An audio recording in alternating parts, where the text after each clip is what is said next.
North Carolina Sports Betting 101 with Tim Donnelly, back for another episode. And today we are talking game props.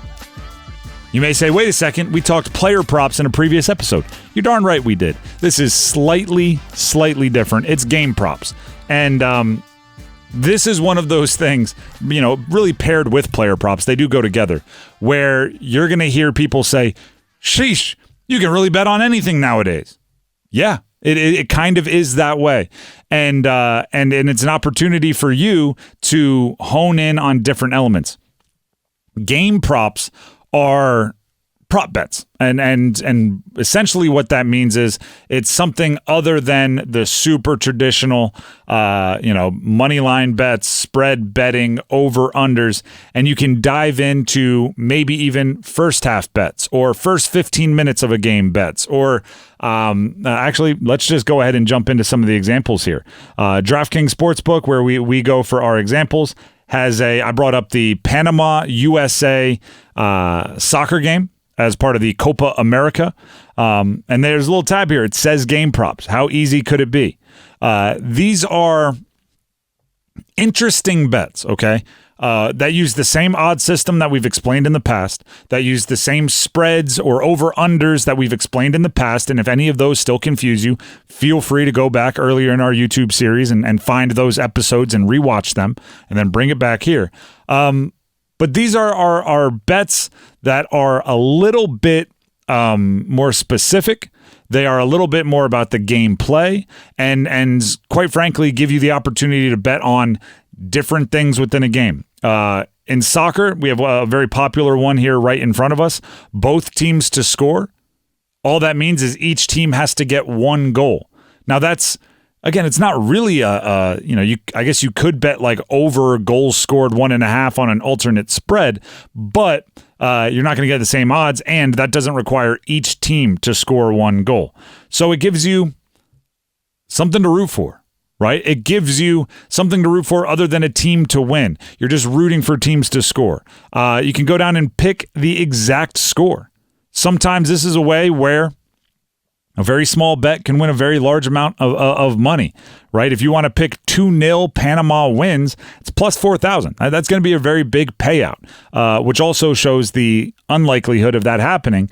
But if you're somebody, have a hot tip, you've been paying attention to Panama, and I have not, so this is a completely hypothetical situation, and you think they're due for an upset that'll shock the Copa America Cup, go ahead and pick the exact way that it's going to happen. Now, obviously, you can kind of do some deducing from the different game props offered. But if you look at the number of exact score predictions that end with the United States winning, that's this right column. And then you look at the number of exact scores available for Panama winning, you can get a vibe for what the sportsbook thinks you're going to be interested in betting on. For example, in order to get the same 4,000 plus 4,000 odds as Panama does 2-0, you'd have to go all the way down to the United States winning 5-1. So you get what I'm saying there. The impressive part about game props is what I said earlier. It is the seemingly you can bet on anything. So it is very much something that you want to explore all of the different ways that you can bet. For example, you could bet on the I'm sure it's called the goal line, right? The money line, the run line, the basically just picking a winner, and you could bet the United States to win. All right. Or you could come down all the way to the game props and say to win by 1 goal or 2 goals or 3 goals. And that is going to up your payout, which is something we're always looking to do. So for example, or not for example, but as an added bonus, betting on the United States to win this one probably isn't going to pay out that much because they are such a favorite. Now, that doesn't always mean that the value is betting on the underdog, right? You may say, it's not worth it for me to bet on the favorite to win, but I don't think the underdog is going to win, and I would feel foolish placing that bet. So you can find ways to bet on the favorite that will pay out enough, but are a little bit more pigeonholed. Something like to win by 2 goals, something like to win both teams to score. You could always same game parlay it. Again, that is another video that we've put out first. You can also get to things like first goal method of scoring. And this could be first run method of scoring in baseball, first field goal made in basketball method of scoring, first point method of scoring in both basketball and football. And that means you get to dive down into the nitty gritty. And again, we're always talking entertainment value, really get the juices flowing from the very, very beginning of a contest that you're watching. In soccer, the example we're using here between the U.S. and Panama, it could be a traditional shot, a header, a penalty kick. There could be no goal, could be a free kick, could be an own goal. Like, those are the different options. Baseball, you could pick method of first run scored. Could be a home run, right? Could be an RBI double. Could be a sac fly. Could be a pass ball. And the more unlikely they are, the higher the payout's going to be. It is just truly, you're going to hear me say this a bunch of times with game props. You can bet on anything, right? There was a point in time where somebody that is hosting this episode may have thought they found a key to international soccer goal scoring in the first 15 minutes. So I was just breaking games down by the first 15 minutes, and I thought there were certain coaches that like to ease their team into it and like to play a little bit more conservatively earlier, and had some success with it.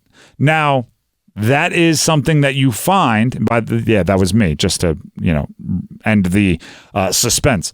It takes time to find those sort of things, right? If you are somebody that enjoys the analytics of the game, you're more money ball than you are gut feel. This is where your spreadsheets, your algorithms, your tracking of statistics over a long period of time is going to be a little bit more valued, right? Goals scored between the 16th and 30th minute of a soccer game. You and I sitting here may go, gosh, I have absolutely no idea. But if you're willing to go in and track maybe USA over the last 10 years, how many times have they scored in the 16th and 30th minute? And how many times have teams playing against Panama scored between the 16th and 30th minute? That's going to take a lot of effort, but you may find a bet that you feel comfortable with down this deep in the game props. It is a deep dive you can go down, like an Alice in Wonderland hole to jump into if you really want to get down into the nitty gritty as far as all of the game props available. Again, I can keep scrolling here. There's multi-goals, anything other than there's a bunch of different ways to find what you're looking for in game props. And this is just a soccer edition.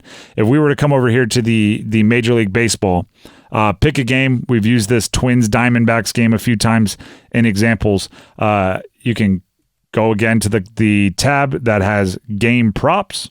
There it is. Click on it, and the examples, again, I can scroll down here quite a bit. Race to 3 runs. You see this in basketball. A lot of people like betting on the race to 10 points. Whoever scores 10 points first wins, just to get the juices flowing early in a game. Race to 7 runs if you think a team's going to get there. You can also throw, neither into the running. This is less, let's just be real. This episode, Game Props, is less explanation and more introduction, right? It's less of me explaining everything because based on the previous 9 episodes of Sports Gambling 101 that we've done, you know a lot of the terminology. You know a lot of the numbers. You know what a plus 310 underdog means. You know what the odds are.